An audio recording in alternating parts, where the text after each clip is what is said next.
በመከላከያ እዞች የቀረበው የጀብድ ሪፖርትና የፋኖ የአጸፋ ጥቃቶች። በደባርቅ በዳባትና በጉና ምን ተፈጠረ? በትግራይ መቀሌ በቀጠለው የሌሊት አመጽና የድንጋይ ውርወራ የከንቲባው ቁጣና ከጠላት በላይ ጠላት ያላቸው አካላት እነማን ናቸው? ጠቅላይ ሚኒስትር አብይ አህመድ ሀገር እንዴት እንደሚገነባ አታውቁም ያሉትን ፓርላማም ለመጨረሻ ጊዜ ሊሰበስቡት ነው። በጀርባ የተዘጋጀው ባለ 32 ገጽ ሚስጥራዊ ሰነድ። በትግራይና በ4 ኪሎ መካከል የተነሳው አዲስ ፍጥጫ። የራሳችንን የዩኒቨርሲቲ መግቢያ ፈተና እናወጣለን። ዶክተር ኪሮስ ኩሽ። በአዲስ አበባ ነጋዴዎች ላይ የተጣለው አዲሱ ግብርና የደረጃ ማሻሻያ ያስነሳው ከፍተኛ ውዝግብ። ሱቆችስ ለምን እየተዘጉ ይሆን? የኢትዮጵያ አየር መንገድ በአውሮፓ ያደረገው የ98 ኪሎ ሜትር የዓለማችን አጭሩ በረራ በዓለም አቀፍ ባለሙያዎች ዘንድ ለምን ክርክር አስነሳ? ግዙፉ ኤርባስ ኤ350 ለምን ለሰዓታት ቆመ? ሰላም ጤና ይስጥልኝ። የወቅታዊና ታማኝ መረጃዎች ማዕከል ከሆነው ከዋንጫ ወርልድ ቻናላችን የዕለቱን ሰበር መረጃዎች ይዘንላችሁ ቀርበናል። ዛሬ ሀገራችን ኢትዮጵያ በከፍተኛ የፖለቲካ የወታደራዊና የኢኮኖሚ ትኩሳት ውስጥ ትገኛለች። በርካታ ተለዋዋጭ ክስተቶችም በየሰዓቱ እየተመዘገቡ ይገኛሉ። ውድ የዋንጫ ወርልድ ቤተሰቦች ቪዲዮን ከመጀመራችን በፊት ለሌሎችም ተደራሽ እንዲሆን ላይክ ማድረጋችሁን እንዲሁም አዲስ ከሆናችሁ ደግሞ ሰብስክራይብ ማድረጋችሁን በፍጹም እንዳትረሱ እያሳሰብን ቀጥታ ወደ ሰበር መረጃዎቹ እንሸጋገር። ወደ መጀመሪያው መረጃችን ስንሸጋገር በመንግስት መከላከያ ሰራዊት እዞችና በፋኖ ኃይሎች መካከል ያለው ውጊያ ይበልጥ ተባብሶ ቀጥሏል። የመንግስት የጦር እዞች በሰጡት መግለጫ በሰሜን ጎንደር ደባርቅና ዳባት ዙሪያ እንዲሁም በምስራቅ ጎጃምና በደቡብ ጎንደር ጉና ቀጠናዎች ላይ ጽንፈኛ ያሉትን ኃይል መደምሰሳቸውን ገልጸዋል። በመከላከያ ሪፖርት መሰረትም በጎጃም 115 ወጣቶች፣ በደቡብ ጎንደር ደግሞ 42 ወጣቶች መደምሰሳቸውና የፋኖ አመራሮችን መግቢያና መውጫ ሳጥተን አምቡላንሶችና ተሽከርካሪዎችን ማረክን ሲሉ ገልጸዋል። ነገር ግን ከአካባቢው ነዋሪዎች የሚወጡ መረጃዎች ሌላ ሰቆቃ ያሳያሉ። በተለይም በዳባት አረብ ወርቅ የተባለው የአርሶ አደር ቀዬ የተገኘው መረጃችን እንደሚያመለክተው በአንድ ቤተሰብ አባላት የሆኑ 5 ሰዎችን ጨምሮ 15 ንጹሃን አርሶ አደሮች በመንግስት ኃይሎች መገደላቸው ተሰምቷል። በሌላ በኩል የፋኖ ኃይሎች በበኩላቸው የመንግስትን ስምሪቶችና ካምፖች ላይ ኃይለኛ የአጸፋ እርምጃዎች መውሰዳቸውን አስታውቀዋል። በትናንትናው ዕለት በደቡብ ጎንደር ደብረታቦር አቅራቢያ አለምበር በተባለ ስፍራ ከባድ ውጊያ መደረጉን፣ በሰሜን ሸዋ ዞን ሸዋሮቢት አቅራቢያ በሚገኝ የመንግስት ኃይሎች ካምፕ ላይ ጥቃት መክፈታቸውንና በወሎ ቀጠና መርሳ ዙሪያ በመድፍ ጭምር የታገዘውን የሰራዊት ዘመቻ ማክሸፋቸውን ገልጸዋል። በሌላኛው መረጃችን ከሰሞኑ ከመቀሌ ከተማ በድብቅ ተቀርጸው የወጡ አጫጭር ቪዲዮዎች በማህበራዊ ሚዲያ ላይ በስፋት ተሰራጭተዋል። እነዚህ ተንቀሳቃሽ ምስሎች የትግራይ እናቶች ልጆቻቸው በግዳጅ ወደ ወታደራዊ ማሰልጠኛ ሲወሰዱባቸው በከፍተኛ ድምጽ ሲያለቅሱና አንዳንድ ወጣቶች ደግሞ አውቶቡሶች ላይ የድንጋይ ውርወራ ተቃውሞ ሲያደርጉ ያሳያሉ። ይህ ምስልም በህወሓት አመራሮች ዘንድ ብርቱ ድንጋጤና ቁጣን ፈጥሯል። የመቀሌ ከተማ ከንቲባ አቶ ኃይላይ አረጋዊ በጉዳዩ ላይ ለመገናኛ ብዙሃን በሰጡት መግለጫ ይህንን ቪዲዮ ቀርጸው ያሰራጩት አካላት ከዋና ጠላቶቻችን በላይ ጠላት የሆኑ አካላት ናቸው ሲሉ በጥብቅ ፈርጀዋቸዋል። ከንቲባው እንዳሉት በትግራይ ምንም አይነት የግዳጅ ወታደራዊ አፈሳ የለም። የታየው ቪዲዮ በትግል ላይ ቆይተው በክብር የተሰናበቱ የትግራይ ሰራዊት አባላት ወደ የአርሚያቸው ለመመለስ ማቆያ ቦታ አድረው ጠዋት ወደ አውቶቡስ ሲሳፈሩ የተነሳው ነው ብለዋል። ነገር ግን ሐቆ ከዚህ የተለየ መሆኑን የዓለም አቀፍ ሚዲያዎችና የሰብአዊ መብት ተሟጋቾች እየገለጹት ይገኛሉ።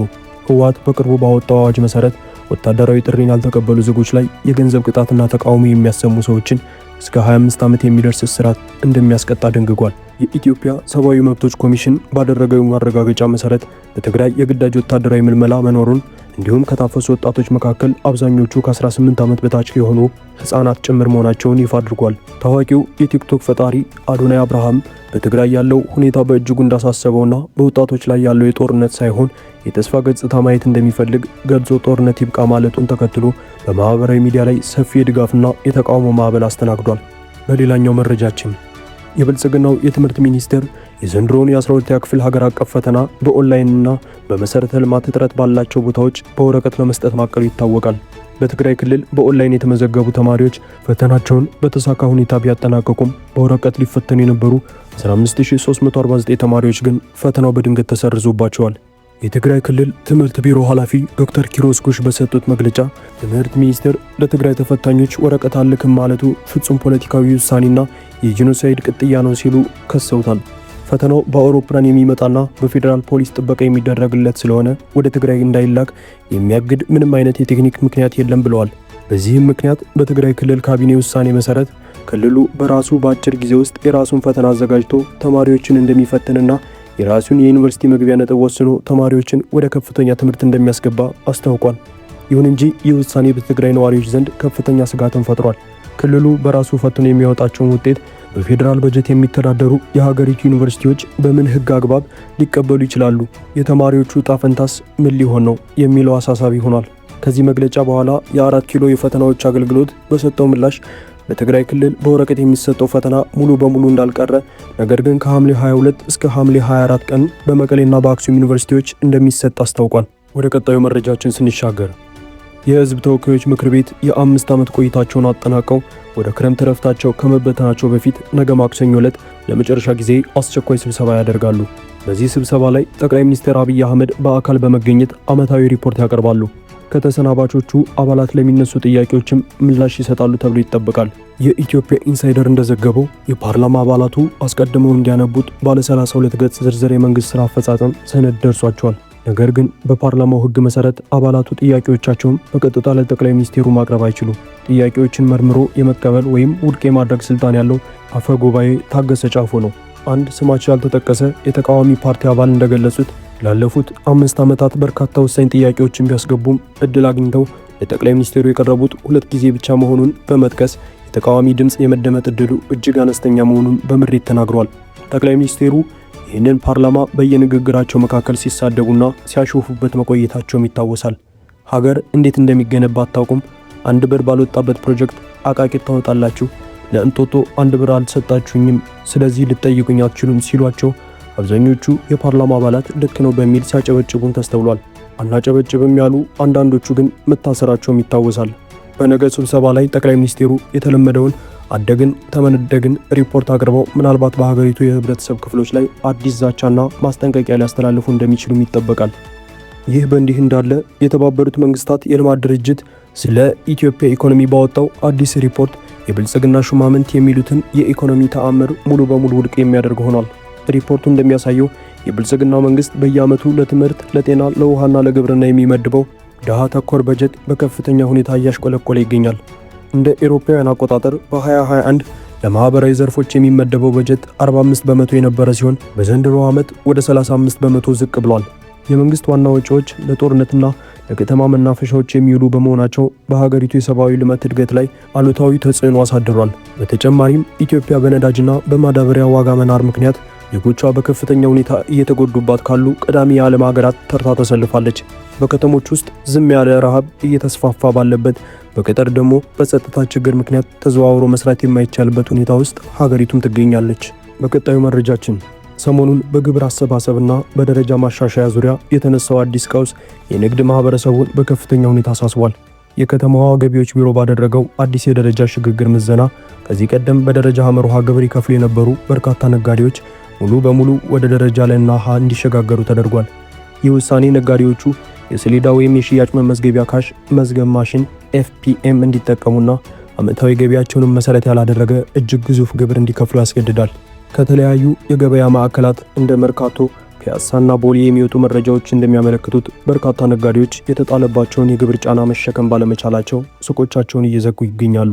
ነጋዴዎቹ እንደሚሉት አሁን ባለው የኑሮ ውድነትና የህዝቡ የመግዛት አቅም መውረድ ምክንያት በቀን 1 ዕቃ እንኳን የማይሸጥበት ሁኔታ ሳለ መንግስት የገመተው ግምት ከእውነታው የራቀና ንግዱን ሙሉ በሙሉ የሚያደናቅፍ ነው ብለዋል።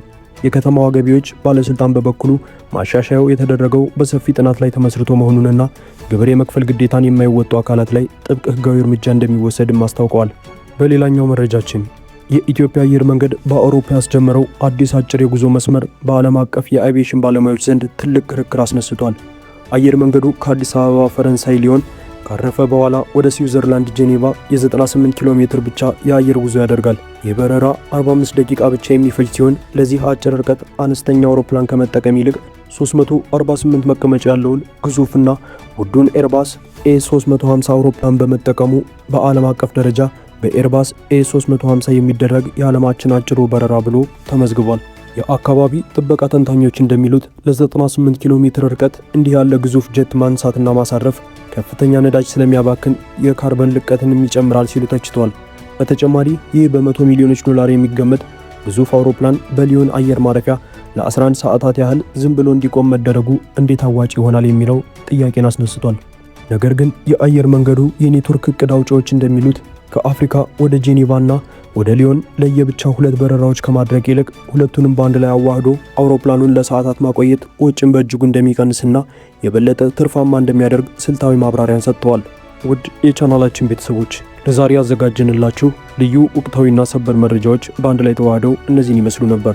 የሀገራችንን ሰላም አንድነትና ብልጽግና የሚያረጋግጡ መረጃዎችን በፍጥነት ወደ እናንተ ማድረሳችንን እንቀጥላለን። ቪዲዮቻችን ለሌሎች እንዲደርሱ ላይክ፣ ሼር እንዲሁም ኮሜንት በማድረግ ቻናላችንን መደገፍ እንዳትዘነጉ በአክብሮት እናሳስባለን። አሁንም ለቻናላችን አዲስ ከሆናችሁ በየዕለቱ የሚወጡ ትኩስ መረጃዎች በፍጥነት እንዲደርሷችሁ ሰብስክራይብ በማድረግ የደውል ምልክቷን ይጫኑ።